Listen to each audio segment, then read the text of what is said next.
comment piloter des équipes avec efficacité et impact? Une question essentielle dans les années 2020, alors que le monde de l'entreprise évolue vers des organisations plus horizontales. Dans cet épisode, je fais le point sur le rôle et les challenges du manager transversal, puis je vous partage 5 compétences connectées à l'intelligence émotionnelle sur lesquelles vous appuyez pour mener votre rôle avec réussite. Alors, qu'est-ce que c'est déjà le management transversal? La définition de cadre emploi explique bien ce qu'est le management transversal, alors je l'ai reprise tout simplement pour vous ici. Ça consiste à faire travailler temporairement plusieurs équipes ensemble ou des salariés ayant des compétences différentes vers un objectif commun, sans qu'aucun lien hiérarchique n'existe entre eux et que chacun ait potentiellement une hiérarchie propre. Le groupe de travail qui est créé est souvent éphémère. On parle de task force sur un projet, sur un sujet en particulier.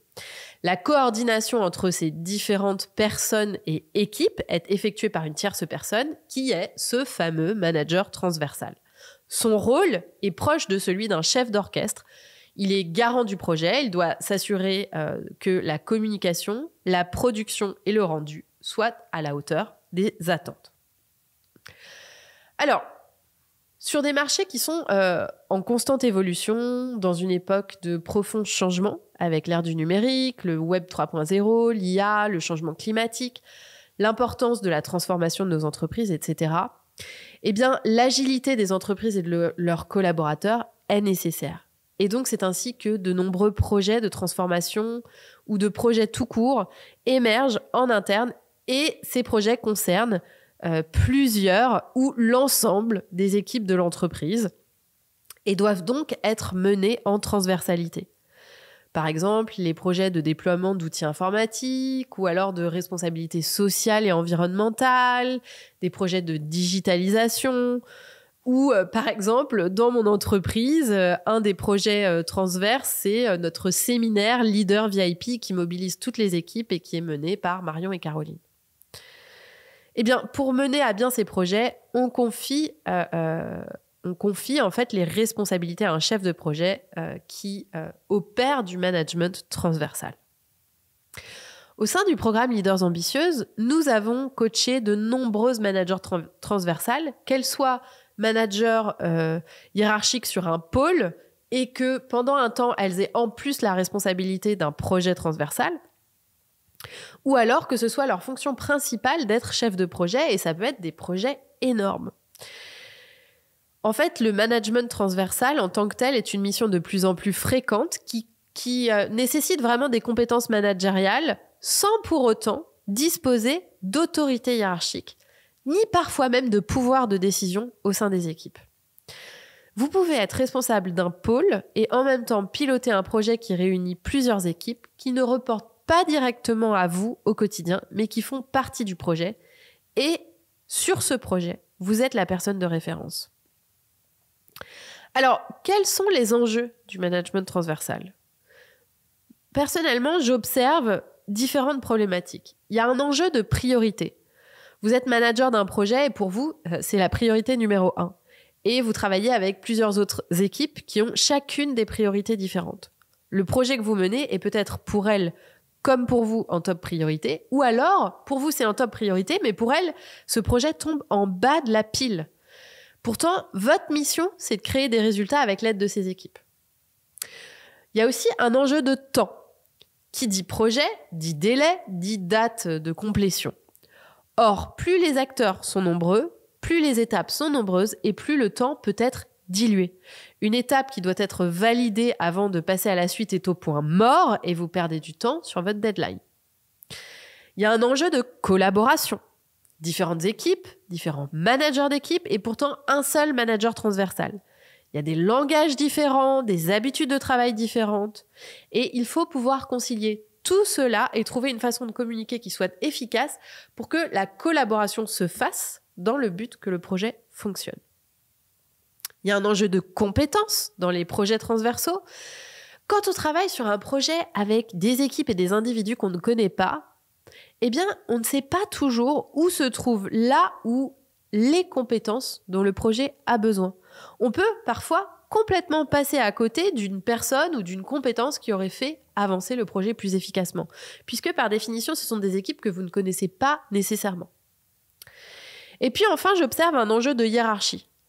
Parfois, être chef de projet ne suffit pas à emmener les équipes sur le projet parce qu'elles ne reconnaissent pas votre hiérarchie sur le projet ou tout simplement l'importance du projet lui-même.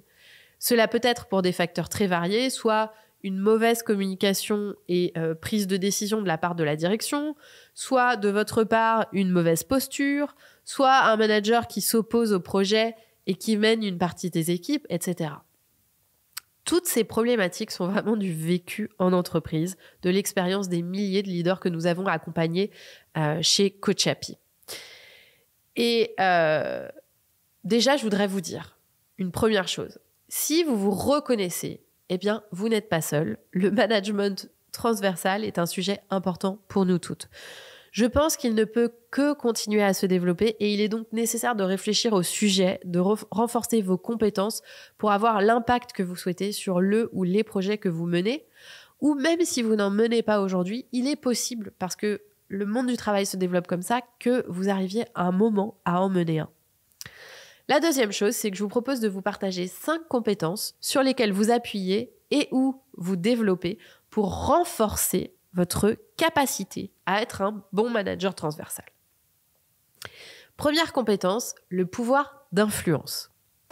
On peut être un super manager d'équipe et manquer de compétences pour manager en transversal. La transversalité nécessite d'avoir de l'influence.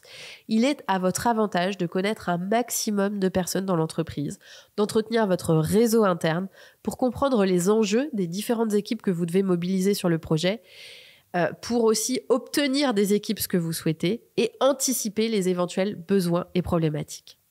Ce pouvoir d'influence s'exerce aussi dans votre capacité à convaincre les gens autour de vous que le projet est important, qu'il doit être priorisé et que les managers des équipes ont tout intérêt à vous donner de la task force pour vous aider.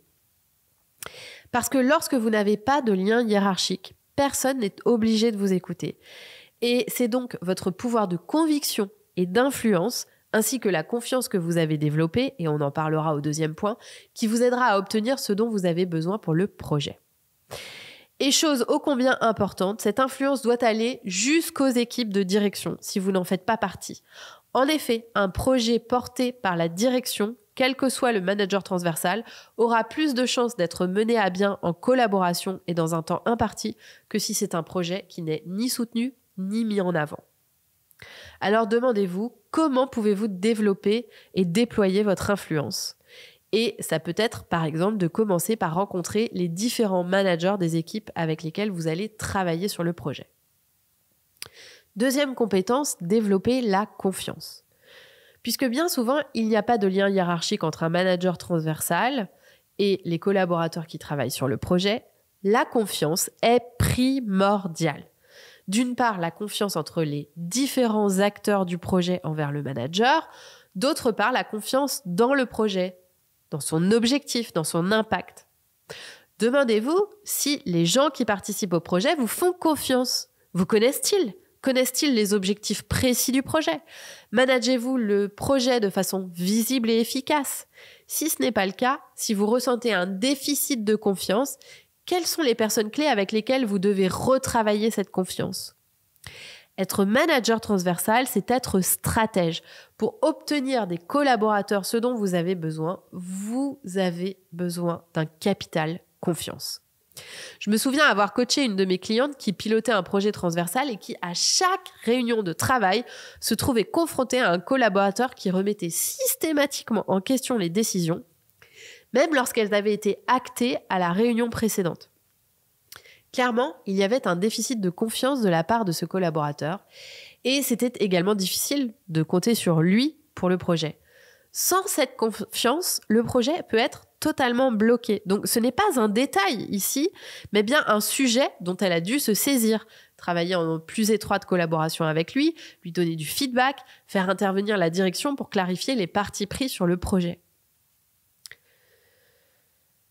Troisième compétence, affirmer son leadership. On parle de management transversal, mais on pourrait aussi parler de leadership transversal. Ici, affirmer votre leadership est clé. Les gens doivent savoir Qui mène le projet? Qui pilote? Qui a la dernière décision? Et à qui ils doivent s'adresser? Votre posture, votre ton, votre voix, votre façon de vous exprimer compte. La façon dont vous déléguez les différentes parties du projet, la façon dont vous organisez le planning des rendus, votre communication en réunion et à l'écrit. Personne ne doit avoir de doute sur qui pilote et en même temps, chacun doit se saisir de ses responsabilités. Alors, êtes-vous identifié comme la leader du projet? Et si ce n'est pas le cas, à votre avis, pourquoi? Qu'est-ce qui doit changer? 4e compétence, communiquer clairement vos attentes et savoir aussi ce qu'on attend de vous. Par définition, le manager transversal a de nombreux interlocuteurs, ce qui rend d'autant plus important sa capacité à communiquer clairement. Les collaborateurs au projet savent-ils ce que vous attendez d'eux? Est-ce que c'est clair? Est-ce que cela a été dit et écrit? Savent-ils quelle est leur prochaine étape? Avez-vous des réunions régulières de suivi d'avancement du projet? Sont-elles efficaces? Ordre du jour, collaborateurs présents et actifs et gestion du temps. Parce qu'on connaît les réunions de projet qui durent 2 fois plus de temps que prévu dans les agendas. C'est le meilleur moyen de vous mettre à dos l'équipe qui travaille sur le projet. Cela suppose évidemment que vous sachiez vous-même ce qui est attendu comme rendu sur le projet, à quelle date et quelle est l'échelle de priorité dans l'entreprise. Vous devez aussi savoir ce qui est de votre responsabilité et ce qui ne l'est pas. Êtes-vous la seule porte-parole du projet ou la direction vous soutient-elle vraiment? Quelle est l'importance du projet pour l'entreprise et qu'attend-on de vous? Et enfin, 5e compétence, je la mets ici, elle est évidente, mais en fait, je pense qu'il faut quand même la nommer. Planifier, organiser, rappeler, contrôler. Planifier, organiser, rappeler, contrôler. Manager un projet transversal, c'est un temps important consacré à la planification, à l'organisation et au suivi du projet. C'est très terre à terre, mais c'est indispensable, comme le chef d'orchestre qui a besoin de bien connaître ses partitions pour battre la mesure et permettre au concert de se dérouler pour le mieux. Et si c'est votre première fois, si vous n'êtes pas formé au management transversal, sachez qu'il y a des méthodes de gestion de projet. C'est facilement accessible et je vous encourage vraiment à vous former.